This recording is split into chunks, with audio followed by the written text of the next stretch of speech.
Okay, so a little bit more about money.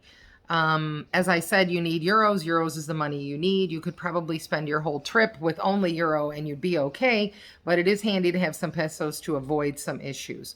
So how do you get pesos? Well, the easiest way to get pesos is to pay for something with euros. You're going to get change back in pesos. So if you pay for something with 20 euro, you're going to, place that accepts euro like a restaurant, you're going to get change back in pesos. And so that will get you some pesos that you need. And you don't need a lot. You just need enough to use the bathroom with the 5 pesos, to buy some souvenirs, things like that. Also, when we were at the airport, on the way back, we wanted to buy some souvenirs with our euro. Again, we were going to get that euro to peso exchange rate. So something that cost, 400 pesos was not going to cost 4 euro, which was, which is the real exchange rate. It was going to be much more than that. So again, you need euro. You'll get some pesos when you pay with some euros and get some change. So that will be a good thing to have.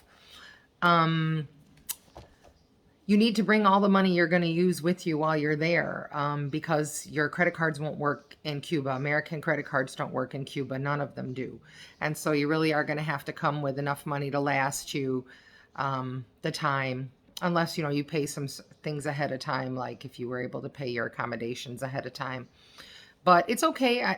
We did that. We carried around, I don't know, quite a bit of euro with us, and just we separated it and had it in those little pouches, that you put under your shirt or whatever. And we felt safe and we were fine. So it is kind of unnerving. You're not used to carrying around that kind of money, but we did, and we were fine. So that's what you're going to have to do, because your credit cards won't work at all. Another thing is, speaking of cards, they have these little cards in Cuba that you can use in stores, in certain stores. So 2 times I went to go buy something at some stores, and they wouldn't take pesos, they wouldn't take euros, they were only taking these cards.